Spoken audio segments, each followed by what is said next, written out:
Peter Aldous. Thank you very much, Madam Deputy Speaker.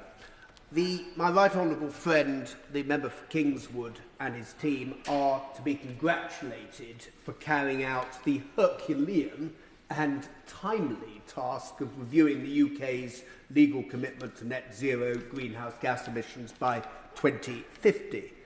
Generally, I agree with his findings and recommendations, and I urge the government to consider them carefully and to proactively respond to them. This must not be a document that gathers dust on a bookshelf to which occasional reference is made in preparation for debates such as this. Instead, it must mark a sea change as to how we set about ensuring that the government realises, the UK realises the full potential of the growth opportunities that net zero presents. My right honourable friend's review calls for action on the key 2025 recommendations.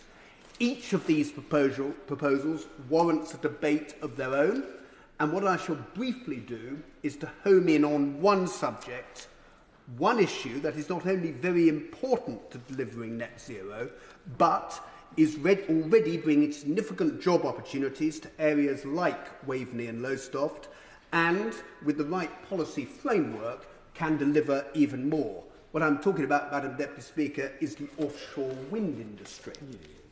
Offshore wind has come a long way in the last decade.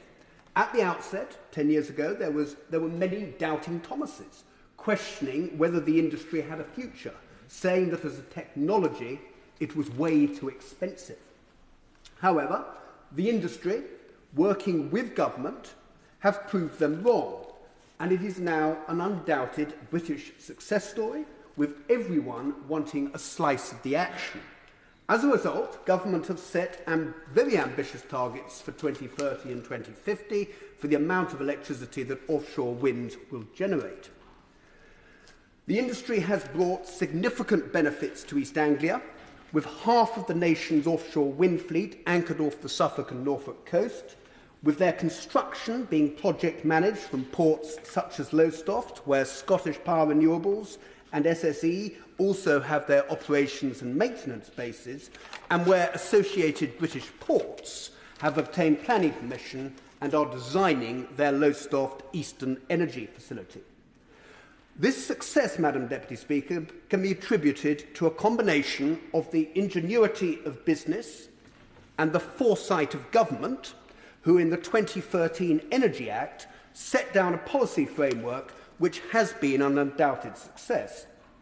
However, times change. In many respects, offshore wind is a victim of its own success. The scale of the government's vision for the future of the industry means that a more strategic approach to its future development is now required, and the Russian invasion of the Ukraine and the ensuing global gas crisis means that other nations, in particular the US with their Inflation Reduction Act, are upping their game in developing their own renewable energy strategies. All of a sudden, the UK, which is still the #1 world leader in offshore wind, is at risk of being an also-ran. Energy is a globally footloose industry, and it is vital that we respond to ensure that the UK retains its pole and premier position. Madam Deputy Speaker, I shall briefly outline how I believe this can be done. Firstly, there is a need to streamline the planning process. A more coordinated and efficient planning system is required if we are to achieve the 50 gigawatt 2030 target. The establishment of the Offshore Wind Acceleration Task Force will help achieve this, but their reforming work does need to take place at a greater pace. Secondly, and in the same vein, we need to speed up the development of the grid system so that offshore wind projects can be delivered more rapidly. We require a new model of grid development where critical investments are accelerated by Ofgem and the transmission owners. To deliver this step change in grid development, the Government should reform the remit of Ofgem through an amendment to the Energy Bill as recommended by the Right Honourable Member for Kingswood and his team. Thirdly, there is a need for a stable and attractive fiscal framework that enables businesses to make what are enormous investment decisions with confidence. It would be wrong to get into a bidding war with the US, the EU and other nations, but we do need a taxation regime that encourages investment through a compelling range of capital allowances. I would urge my right honourable friend the Chancellor to introduce these in the forthcoming spring statement. Fourthly, whilst the framework set down in the 2013 Energy Act has served us very well, it does need considered reform to take account of the new global harsh economic reality.